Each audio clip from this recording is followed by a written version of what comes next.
volta com Freud Explica, hoje falando sobre a codependência afetiva, né, amorosa, essa necessidade de modificar o parceiro, né, que muitas vezes pode, infelizmente, levar a mulher à morte. Van, obrigada pela linda leitura do meu texto, tá? Gostei demais. E o que você acha?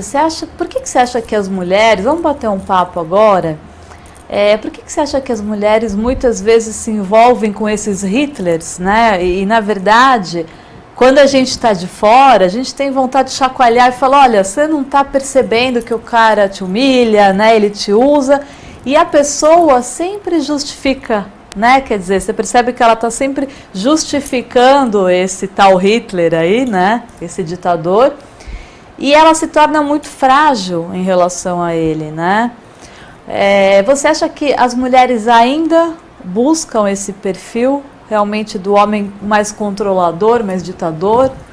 Eu acho que às vezes a gente acaba se entregando a esses perfis, meio que não é que a gente procura, mas a gente acaba se entregando a isso, né? A gente está aberta a procurar o amor, a buscar o amor, e eu acho que nessa ânsia a gente acaba se entregando, porque no começo são sempre flores, né? Até no seu texto diz, né? O começo, eles são muito envolventes, sim, né? Exatamente, principalmente esse perfil, né? Quer dizer, do psicopata, ele vai chegar com uma lábia, né? Sempre aquela lábia, ele vai ser muito romântico, né? Quer dizer, até a máscara cair, a pessoa já vai estar presa numa teia e vai ser complicado sair dela, né?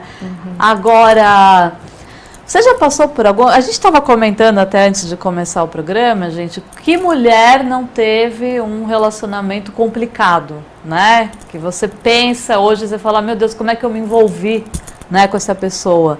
Você já teve alguma experiência assim Já tive sim, e assim, é interessante porque quando a gente tá de fora, se alguém me falasse, assim, pelas coisas que eu passei, se fosse uma amiga minha e falasse, eu ia falar assim, você é louca, eu nunca passaria por isso, isso é um absurdo, mas quando você tá sentindo na pele, você acaba sendo enredada mesmo nessa situação, e quando você tem a consciência do que está acontecendo, você já está tão envolvida, você já está tão dentro, que aí você se libertar é muito difícil. Exatamente, porque a consciência existe, mas existe aquele processo de eu não sei como sair disso, né? E muitas vezes as mulheres tentam sair, mas ou se saem acabam voltando várias vezes, né?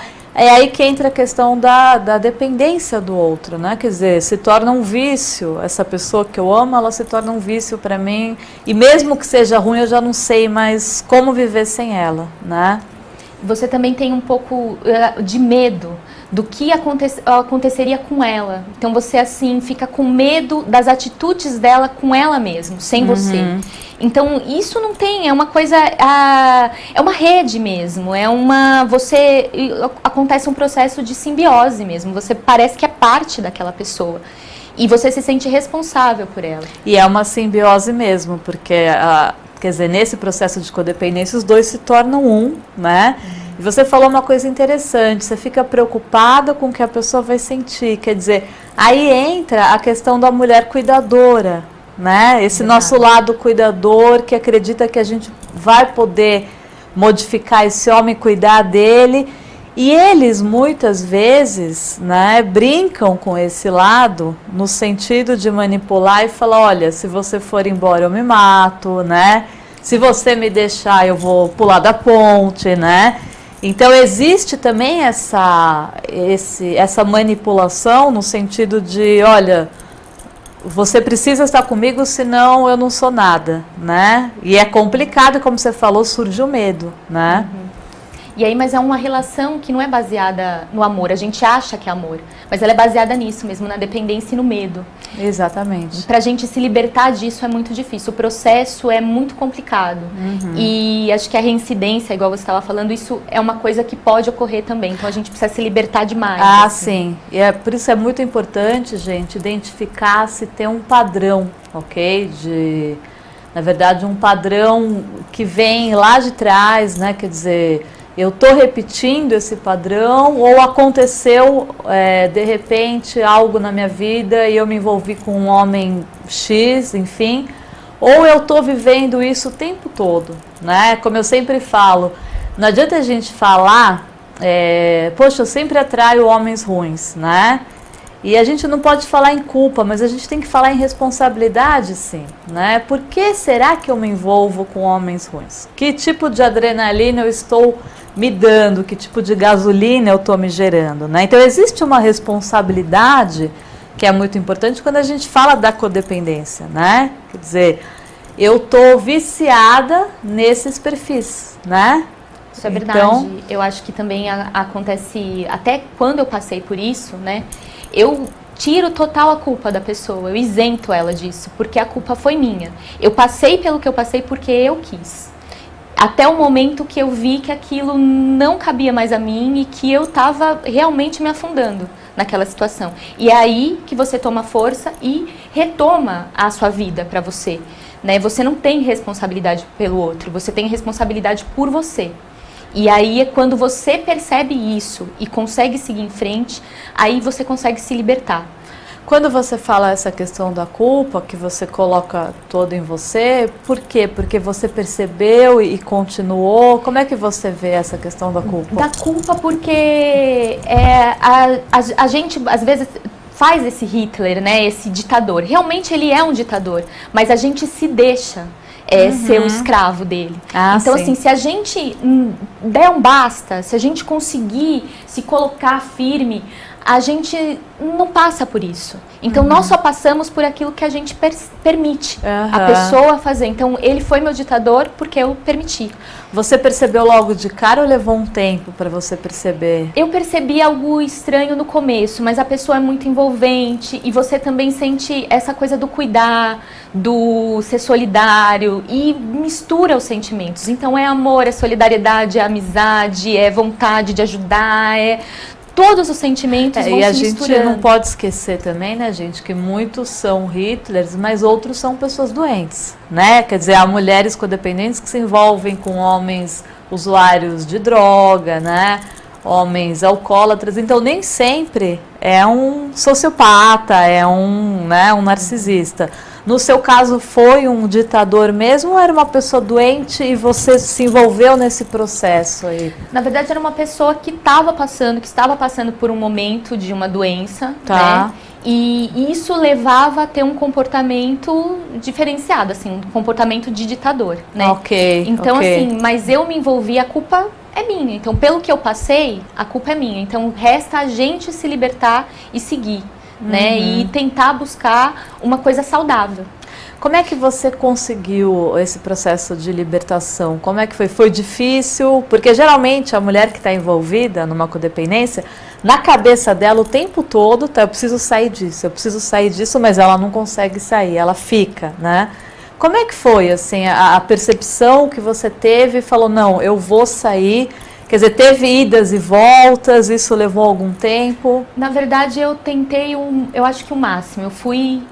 Eu nunca tinha terminado, eu nunca acabei e voltei, nunca fiz isso. Eu fui até o meu limite. E quando chegou esse limite, que eu vi que dali eu não conseguiria ir mais fundo.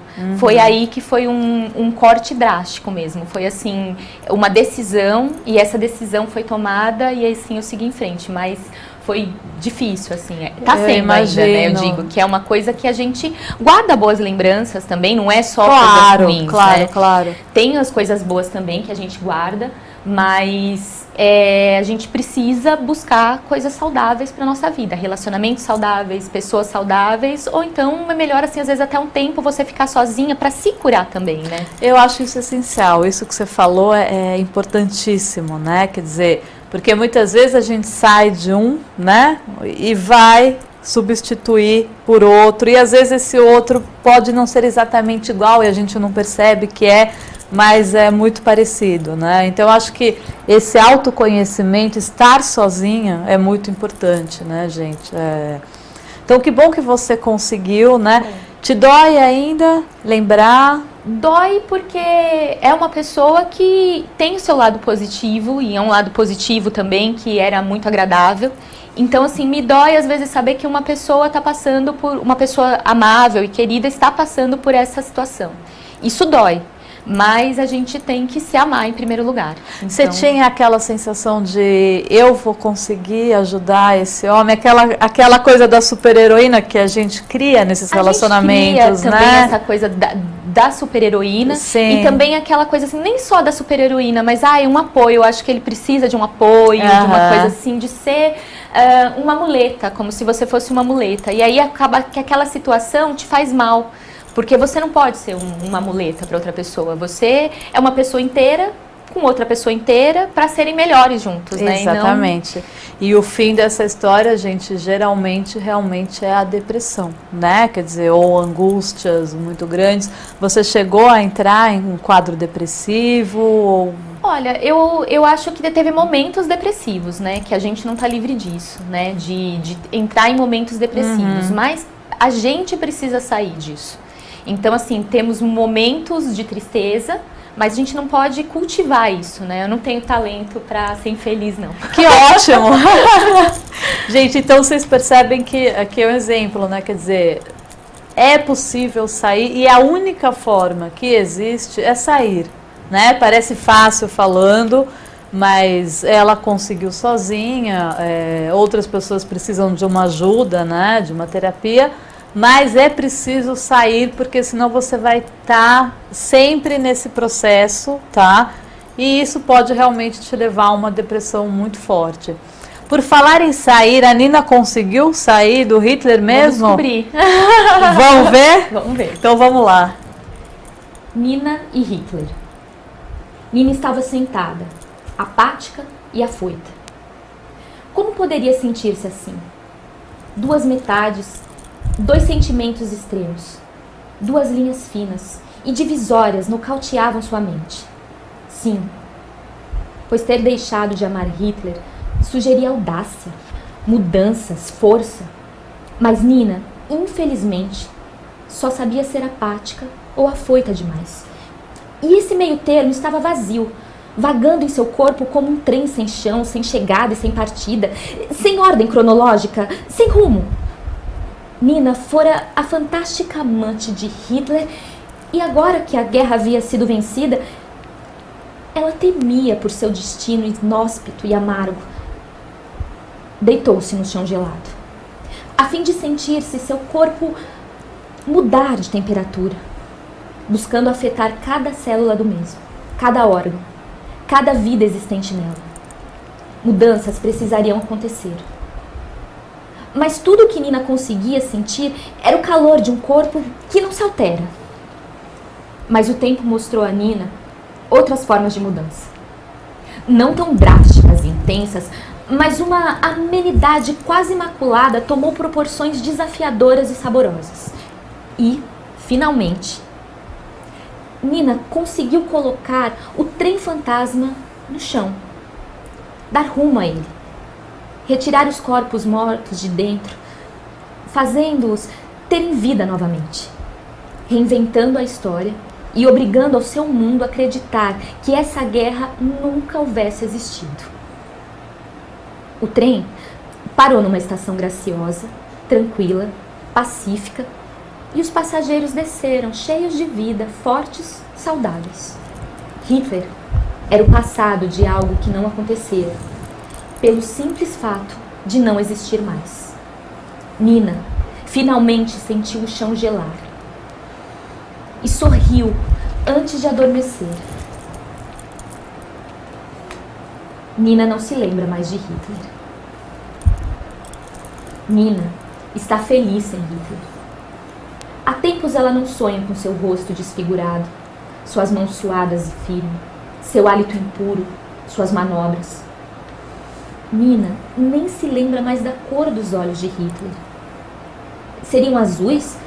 Da forma como ele queria que fossem os dela? Bom, não há registro de Hitler na memória de Nina. Não há mais impressões digitais pelo corpo que ele tantas vezes tocou e estrategicamente comandou. O exército todo agora é apenas uma lembrança branda. A voz do imperador não consegue mais retornar com o poder. E Nina acredita que Hitler esteja morto. Ou então, que ela esteja viva demais para ouvi-lo gritar. A única lembrança que consegue ter quando fecha os olhos é do trem de chegada, com inúmeros corpos e células congeladas de frios. Corpos raquíticos e famintos, brancos, tenebrosos. E então, Nina resolve comandar o exército. Afinal, Hitler está morto e ela precisa agir. Os corpos são imediatamente removidos para lares quentes, em uma guerra inteira. Uma guerra inteira é exterminada. Hitler exterminava sentimentos e Nina exterminou a própria guerra. A percepção de cada célula aquecida daqueles que foram e voltaram faz Nina aquecer-se também. E ela, finalmente, não depende mais do cobertor, do chão e nem do diário. A percepção de união é tão forte que ela percebe a nítida diferença entre este estado único de seres humanos e o estado separatista de dependentes. Nina boceja. Está muito cansada. A luta finalmente acabou e essa revelação surgiu quando ela percebeu que Hitler não passava dela própria, num processo de genocídio e automutilação de seu corpo e mente.